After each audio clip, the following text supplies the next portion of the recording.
There is a reason the night feels different when you're lonely. And no, it's not because you're weak. It's because the night removes everything that was numbing you during the day. During the day, the world is loud enough to drown your thoughts, notifications, conversations, responsibilities, background noise. You move from one distraction to another, barely noticing how heavy your inner world actually is. But night doesn't allow that escape. At night, there is no audience, no performance, no expectation to respond, smile, explain, or be productive. The nervous system finally drops its armor, and that's when something strange happens. Lonely people don't collapse at night, they sharpen. This is the part most people get wrong. They assume loneliness becomes unbearable in silence. But for certain minds, silence doesn't weaken them. It gives them clarity. Psychologically, the night removes external validation loops. No likes, no approval, no social feedback, no comparison. What's left is raw self-contact. And if someone has spent their life learning how to survive emotionally on their own, that contact doesn't feel threatening. It feels familiar. Lonely people often learned early how to regulate themselves internally. Not because they wanted to, because they had to. They became quiet observers, internal processors. People who learn to sit with discomfort instead of running from it. That skill doesn't show during the day. The day rewards noise, speed, and reaction. But night rewards depth. This is why lonely people feel stronger at night. Not happier, not lighter, stronger. Because strength, psychologically speaking, isn't about stimulation. It's about tolerance. The tolerance to sit with your own mind without needing to escape it. Most people can't do that. Neuroscience shows that when external stimuli drop, the default mode network activates. This is the part of the brain responsible for self-reflection, memory, identity, and meaning-making. For many people, this is terrifying. They avoid it with endless scrolling, late-night distractions, background noise. But lonely people already live there. Their minds are structured differently. They're used to inner dialogue, used to self-confrontation, used to emotional solitude. So when night arrives, instead of anxiety, something else emerges. Control. At night, nobody is demanding their energy. Nobody is misinterpreting them. Nobody is draining them emotionally. The world finally matches their internal rhythm. This is why lonely people often become more focused after midnight, more honest, more grounded, more emotionally regulated, not because they're nocturnal, but because they are finally unobserved. Observation changes behavior. This is a core psychological principle. When you remove observation, you remove performance. Lonely people don't feel strong at night because they like darkness. They feel strong because the darkness removes pressure. Pressure to explain. Pressure to belong. Pressure to be understood. And here's something most people never realize. Lonely people don't fear their thoughts. They fear being misunderstood. That's a massive difference. During the day, misunderstandings are constant. Their silence is misread. Their distance is judged. Their depth is ignored.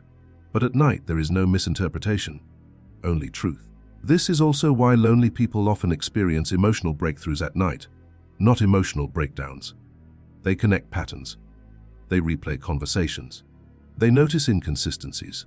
They see where they overgave, where they stayed too long, where they shrank themselves. The night becomes a mirror, and lonely people don't look away from mirrors. That's why the night doesn't destroy them. It organizes them. While others feel lost in silence, lonely people feel oriented. This is the dark psychological advantage nobody talks about. Loneliness, when internalized early, rewires resilience. It trains the mind to self-stabilize instead of seeking constant reassurance. So when the world shuts up, lonely people don't panic. They finally breathe, and that breath feels like strength. But this strength didn't come from nowhere. It came from a pattern, a conditioning, a history. And to understand why lonely people feel strongest at night, you have to understand what the night represents to their nervous system. Because the night isn't just quiet, it's safe. And safety is where real strength begins.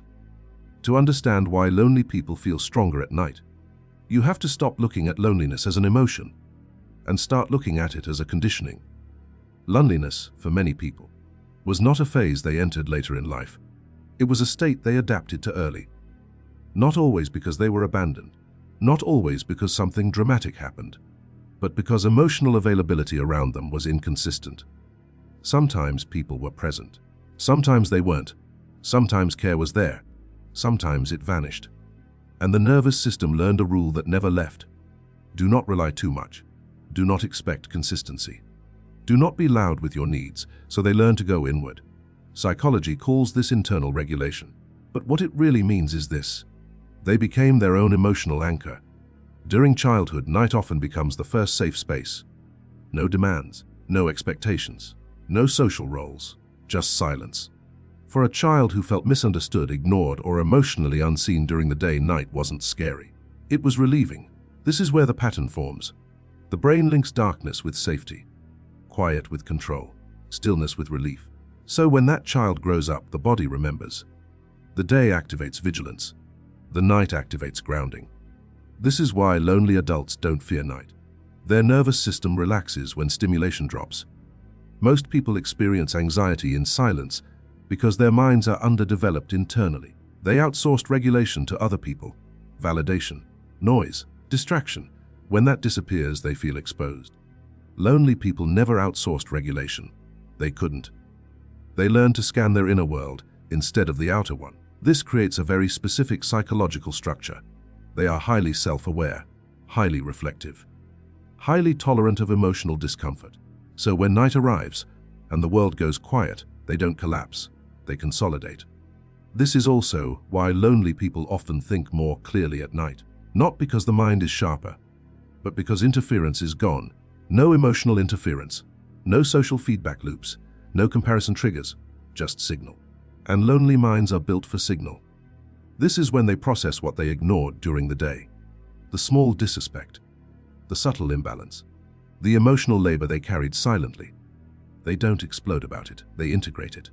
This integration feels like strength, not the loud kind, the steady kind.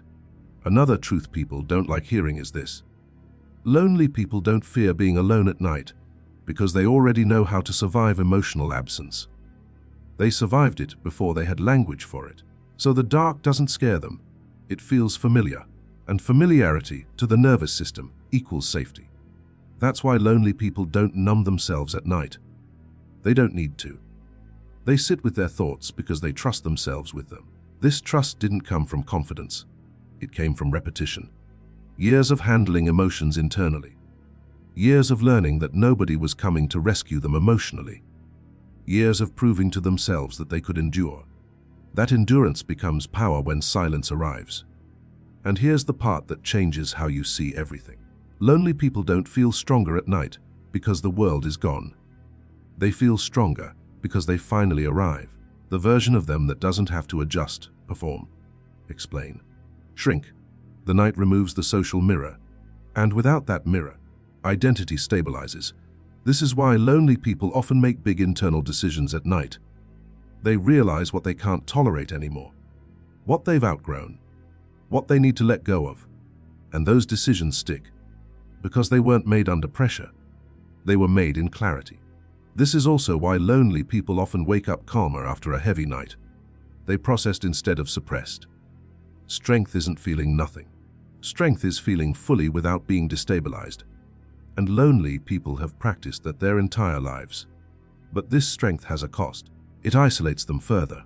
Because once someone learns how to be emotionally self-sufficient, most social interactions start feeling shallow, forced, loud. This is why lonely people often prefer night routines.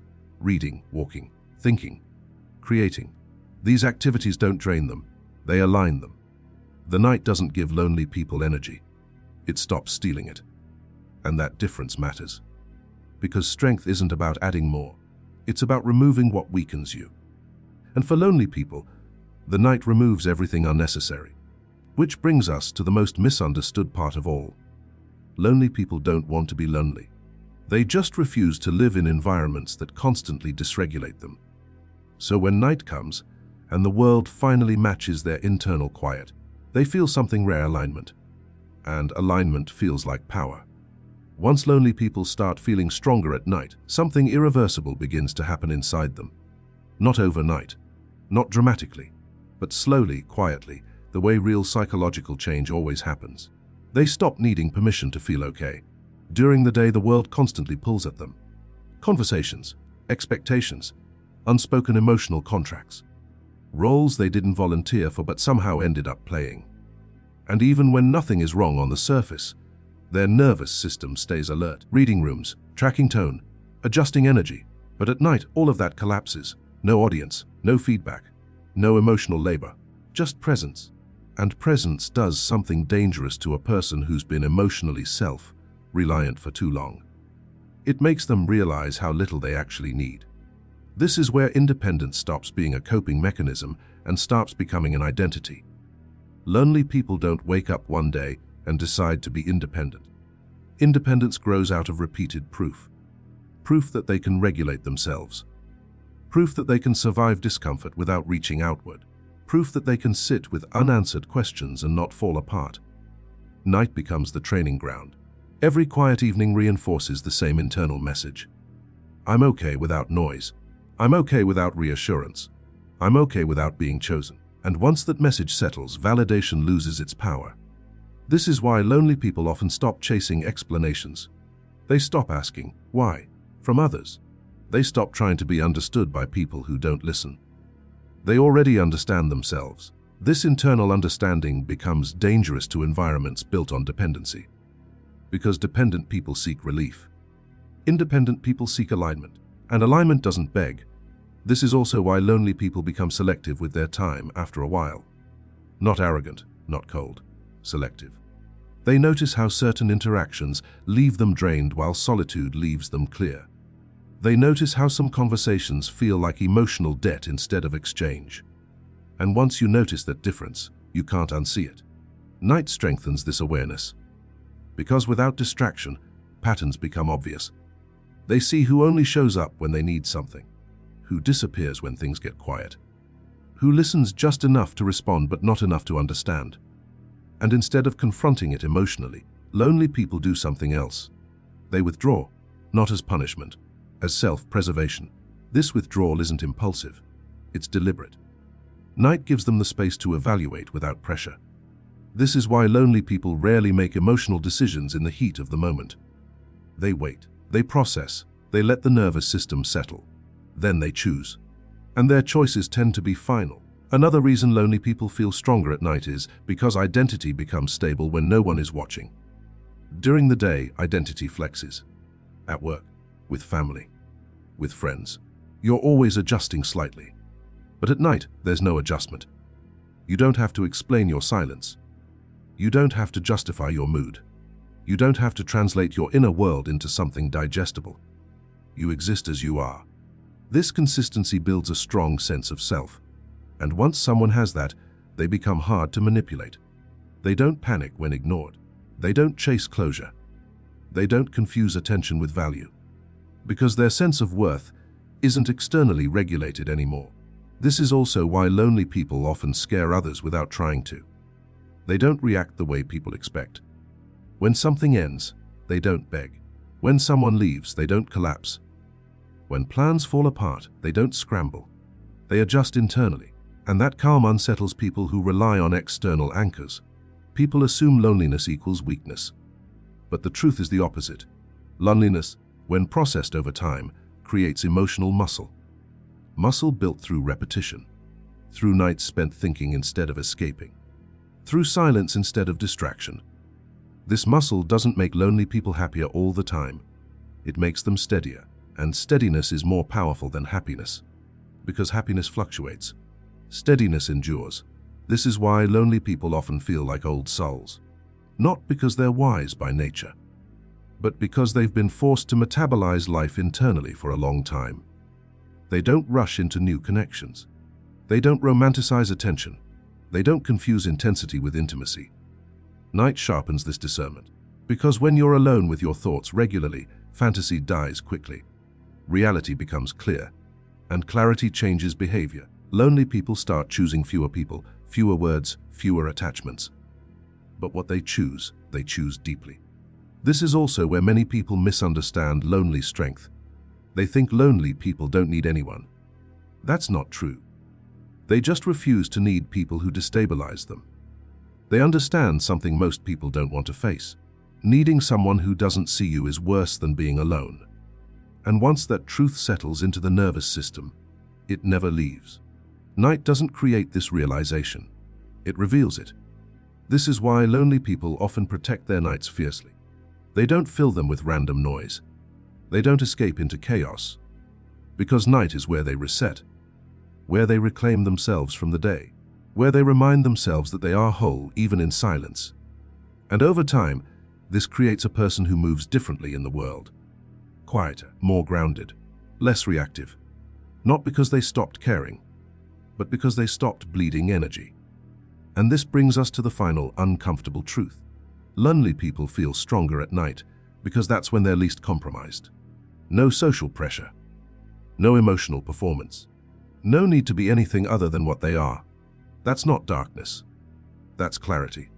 There is a point where this night, strength stops being temporary. It stops being something you only feel after sunset. It becomes something you carry into the day. That's when the real transformation happens. Lonely people don't suddenly become fearless. They become familiar with fear. They don't eliminate pain. They learn how to sit with it without collapsing. And once someone learns that, the future stops feeling threatening. Because the future is just another unknown. And lonely people have already survived the unknown alone. Night teaches them this quietly. Every night spent without distraction trains the mind to trust itself. Every quiet moment proves the same thing again and again. I can handle my thoughts. I can handle uncertainty. I can handle silence. That belief becomes a psychological backbone. This is why lonely people often feel oddly calm about things that terrify others: aging, loss, change, uncertainty. They've already rehearsed these feelings internally. While others avoided discomfort, lonely people metabolized it. That's why their strength feels different. It's not loud. It's not performative. It doesn't seek recognition. It's the kind of strength that doesn't need witnesses. And this is where loneliness stops being a wound and starts becoming a filter. Lonely people stop chasing people who don't meet them emotionally. Stop over-explaining. Stop negotiating their worth. They don't need dramatic boundaries. They just quietly remove themselves. This isn't detachment. It's discernment. Night teaches discernment because it removes urgency. There's no rush to respond. No pressure to decide. No need to impress. So decisions become clean. This is why lonely people often build lives that look simple on the outside but feel solid on the inside. Few people, few routines, few obligations. But everything they keep has meaning. And meaning stabilizes the nervous system more than excitement ever could. Over time, this night, forged strength changes how lonely people relate to the world. They stop fearing being left, because they already know how to stay. They stop fearing rejection, because they no longer outsource belonging. They stop fearing silence, because silence is where they became themselves. This doesn't mean they don't desire connection. It means they desire honest connection. Connection that doesn't require self-betrayal. Connection that doesn't demand performance. Connection that respects emotional boundaries. And because most people can't offer that, lonely people remain selective. Not lonely, selective. Here's the part society gets wrong. Lonely people aren't waiting to be saved. They're waiting to be met. And until that happens, they're fine standing alone. Because solitude didn't break them. It taught them. It taught them self-trust, self-regulation, self-respect. It taught them that peace isn't found by filling every quiet space. It's found by understanding what the quiet is saying. Night gave them that language. This is why lonely people often create at night. Write, think, plan, rebuild themselves internally. Night becomes a workshop. And what they build there slowly reshapes their life. They choose careers that don't drain them. They build routines that protect their energy. They stop chasing approval that never fed them anyway. They start moving through life with an internal compass instead of external validation. That compass was calibrated in silence. And once calibrated, it doesn't lose direction. Even when life gets loud again, even when relationships enter their world, even when uncertainty returns. Because strength built in solitude doesn't disappear in company. It just becomes quieter and deeper. This is why lonely people don't fear the future the way others do. They already know what it feels like to be alone with themselves. They already survived nights where no one reached out. They already learned how to hold their own emotions. The future is just another night waiting to be understood. So if you're someone who feels stronger at night, understand this. There is nothing wrong with you. You're not broken. You're not antisocial. You're not emotionally deficient. You are internally trained. Your nervous system learned how to survive without constant reassurance. Your mind learned how to find meaning without noise. Your identity learned how to stand without applause. And that kind of strength doesn't come from confidence. It comes from repetition, from silence, from endurance, from nights where you stayed present instead of escaping. That's why night feels like home. Not because you're lonely, but because that's where you stopped pretending. And once you stop pretending, you stop feeling weak. You don't need the world to slow down. You don't need people to understand you. You don't need noise to feel alive. You already carry what you need. That's the real reason lonely people feel stronger at night. Not because darkness gives them power, but because darkness gave them themselves.